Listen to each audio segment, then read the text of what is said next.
오늘 말씀은 요한복음 20장 1절부터 10절까지입니다. 요한복음 20장 1절부터 10절까지입니다.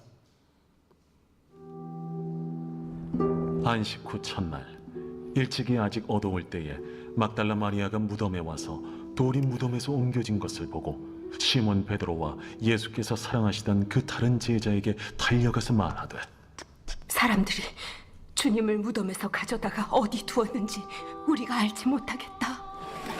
베드로와 그 다른 제자가 나가서 무덤으로 갈새 둘이 같이 다름질하더니 그 다른 제자가 베드로보다 더 빨리 달려가서 먼저 무덤에 이르러 구부려 세마포 놓인 것을 보았으나 들어가지는 아니하였더니 시몬 베드로는 따라와서 무덤에 들어가 보니 세마포가 놓였고 또 머리를 쌌던 수건은 세마포와 함께 놓이지 않고 딴 곳에 쌌던 대로 놓여 있더라. 그때에야 무덤에 먼저 갔던 그 다른 제자도 들어가 보고 믿더라. 그들은 성경에 그가 죽은 자 가운데서 다시 살아나야 하리라 하신 말씀을 아직 알지 못하더라. 이에 두 제자가 자기들의 집으로 돌아가니라. 아멘. 성인으로 불리면서 존경받는 사람들이 있습니다. 그들의 삶은 많은 사람들에게 귀감이 되고 그들을 기리는 무덤은 사람들이 찾아가는 장소가 됩니다. 그러나 예수님은 다르죠. 예수님은 바로 무덤이 없습니다. 부활하셔서 승천하셨기 때문이죠. 예수님은 단순한 성인이 아니라 하나님이십니다. 빈 무덤은 부활의 가장 분명한 증거이고 예수님이 생명과 구원의 주인이심을 선언합니다. 예수님이 안식 후 첫날 부활하셨습니다. 오늘 본문은 예수님의 부활을 처음으로 목격한 사람들의 반응을 토대로 부활의 사실과 의미를 전해주고 있습니다. 아리마대 요셉은 어제 나눈 말씀처럼 예수님의 시신을 받아서 자신의 무덤에 장사 지냈습니다. 니고데모는요, 시신에 넣을 향료를 가지고 예수님의 몸에 바른 후에 세마포 수의를 입히는 일을 도왔지요. 예수님의 죽음은 너무나도 분명한 사실이었습니다. 그런데 안식일이 지나고 한 주가 시작되는 날에 역사가 흔들리는 놀라운 사건이 일어났습니다. 예수님이 죽음을 이기시고 부활하신 겁니다. 예수님의 빈 무덤은 주님이 다시 살아나셨음을 드러내는 중요한 증표입니다. 예수님이 장사되어 안치된 무덤은 이미 비어 있었죠. 무덤 안에 남은 것은 시신을 감싸고 있던 세마포와 머리를 둘렀던 수건뿐이었습니다. 그런데 머리의 수건은 세마포 옷과 분리되어서 따로 한 곳에 잘 정리되어 있었습니다.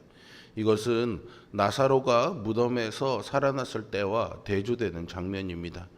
나사로는 몸에 수의를 입은 채 무덤 밖으로 나왔습니다. 그는 부활했지만 여전히 누군가의 도움을 받아야 했던 것이죠. 그러나 예수님을 감싼 세마포는 이미 벗겨져 있었고 수건은 정돈된 상태였습니다. 예수님은 인간의 노력이 가미되거나 요구되지 않는 완전한 부활을 성취하셨다는 것을 알 수 있습니다. 예수님의 공생의 기간 중에 예수님은 당신의 부활을 다음과 같이 말씀하셨죠. 이 성전을 헐라 내가 사흘 동안에 일으키리라 라고 말입니다. 예수님의 이 약속은 바로 이 부활로 성취되었습니다. 그뿐 아니라 죽음에서 부활하신 예수님은 그분의 여기신 성령님을 우리에게 보내주시고 우리가 이 세상에서 성령의 능력을 힘입어서 부활의 증인으로 살아가기를 원하십니다. 공간복음과 마찬가지로 요한은 예수님의 무덤을 찾아간 사람들이 빈 무덤을 발견하는 것으로 부활의 아침을 묘사합니다. 안식 후 첫날 동트기 전 아직 어두울 때 막달라 마리아 일행이 유대인 관습을 따라서 애도하기 위해 예수님의 무덤을 찾았다가 무덤 입구에 돌이 옮겨지고 무덤이 열려 있는 것을 보고 당황했습니다.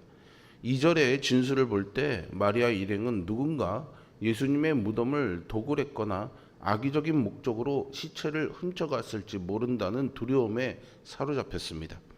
이에 마리아는요, 도움을 청하기 위해 베드로와 요한에게 달려가서 예수님의 무덤이 비어 있다는 것을 알립니다. 이 모든 기록은 부활에 대한 당시 제자들의 이해가 완전하지 못했다는 것을 잘 보여주고 있습니다. 예수님이 여러 차례 당신의 죽음과 부활에 대해서 말씀하셨지만 이에 대한 제자들의 이해나 믿음이 부족했던 것이죠. 그러나 이런 오해와 혼란 속에서도 우리는 간접적인 부활의 증거를 얻을 수 있는데요. 모든 복음서가 이 부활의 첫 증인으로 마리아를 기록했다라는 점입니다. 이것은 고대 근동과 유대 사회에서 여성의 증언이 인정받지 못하던 상황을 생각해 볼 때 놀라운 사실입니다. 복음서의 저자들은 한결같이 예수님의 부활에 대한 마리아의 증언에 확신이 있었기에 유대의 관행이나 논쟁의 가능성 등에 아랑곳하지 아니하고 사실 그대로를 기록했던 것이죠. 그리고 이것이 바로 부활의 확실한 증거가 됩니다. 사실 마리아는 무덤이 비어 있는 장면을 보고서도 예수님의 부활을 생각하지는 못했을 것입니다. 그러나 그녀가 본 것을 제자들에게 전함으로써 부활의 첫 증인이 되었습니다. 예수님은 당신을 향한 마리아의 사랑을 알고 계셨기에 그에게 부활의 첫 증인이라는 영광을 허락해 주셨습니다. 우리가 비어있는 예수님의 무덤을 직접 확인할 수는 없지요. 부활하신 예수님을 우리 눈으로 직접 보는 것도 불가능합니다. 비록 우리가 육신의 눈으로는 부활을 목격하지 못했을지라도 예수님의 부활을 목격한 증인들의 증언을 통해서 부활을 믿을 수 있습니다. 이 말씀을 믿은 우리에게 예수님은 구원의 기쁨과 하나님 자녀의 풍성한 삶을 허락하셨습니다. 그 은혜를 입은 우리가 해야 할 일은요, 마리아처럼 예수 그리스도의 부활을 다른 사람들에게 전하는 것입니다. 우리는 죽음의 종노릇하며 살아가는 사람들을 부활하신 예수님께 인도하는 부활의 증인으로 살아가야 합니다. 부활하신 예수님이 당신의 부활을 전하는 우리와 세상 끝날까지 항상 함께 하실 것입니다. 베드로와 요한은요, 마리아의 이야기를 듣고 무덤으로 달려갑니다. 요한은 베드로를 앞질러 무덤에 먼저 도착했으나 무덤 안에 들어가지 아니하고 안을 들여다보기만 했는데요. 뒤이어 도착한 베드로는 주저하지 않고 무덤 안으로 들어가 세마포와 수건이 놓인 것을 확인합니다. 요한은 수건과 세마포가 따로 놓여 있는 것을 묘사했는데요. 유명한 설교가인 존 스토트 목사님은 이것을요, 나비가 벗어버린 번데기 껍질과 같다라고 묘사했습니다. 이것은 도굴꾼에 의해서 도난당한 정황이 아니고 질서 있고 평온한 광경이지요. 요한은 이 모든 것을 보고 믿었다라고 기록하고 있습니다. 빈 무덤과 무덤 속의 장면이 믿음을 불러일으킨 것이죠. 초기에 제자들은 이처럼 시각적인 증거를 보고 믿었을 것입니다. 그러나 9절의 말씀처럼 말씀의 근거에 믿는 것이 중요합니다. 제자들은 아직 예수님의 부활에 대해 하신 말씀을 완전히 이해하지 못했습니다. 그러나 이후 부활하신 예수님을 직접 만남으로써 더 깊은 믿음을 갖게 됩니다. 빈 무덤을 확인한 두 제자의 모습을 통해 예수님의 부활을 간절히 바라는 제자들의 열망을 발견할 수 있습니다. 지금도 증거가 없어 예수님을 믿지 못하는 자들이 있죠. 그들에게 마리아처럼 내가 만난 예수님을 증언하는 증인이 필요합니다. 우리가 그 증인이 되어야 하는 것이고, 믿는 믿음을 넘어서 보고 믿는 믿음을 넘어서서 약속을 바라고 믿는 믿음으로 이끌어야 하겠습니다. 우리 역시 눈에 보이는 증거를 넘어서서 하나님의 말씀과 신실하신 약속을 온전히 믿는 믿음으로 나아가야 하겠습니다. 예수님의 부활이 실제로 벌어진 사건임을 여러 증거와 증인이 증명합니다. 따라서 예수님의 부활을 믿지 않는 것은 못 믿는 것이 아니라 안 믿는 것이죠. 먼저 믿은 우리가 이제 부활의 증인이 되어야 합니다. 우리가 만난 예수 그리스도, 십자가의 복음, 부활의 믿음을 담대하게 전하십시오. 예수님이 장사됐던 무덤은 이제 빈 무덤이 되었습니다. 예수님이 살아나셨습니다. 빈 무덤과 그것을 본 증인들이 우리에게 부활을 증언해 주고 있습니다. 우리는 부활하신 주님을 직접 보지는 못했지만 성령 안에서 날마다 살아계신 주님과 동행하고 있습니다. 우리는 이 사실을 우리 이웃에게 증명하고 전해야 합니다. 부활하셔서 살아계신 주님이 여러분과 함께 하실 것입니다. 성도는 부활의 증거를 단순히 보는 데서 멈추지 말고 말씀과 성령의 조명을 통해 더 깊은 믿음으로 나아가야 합니다.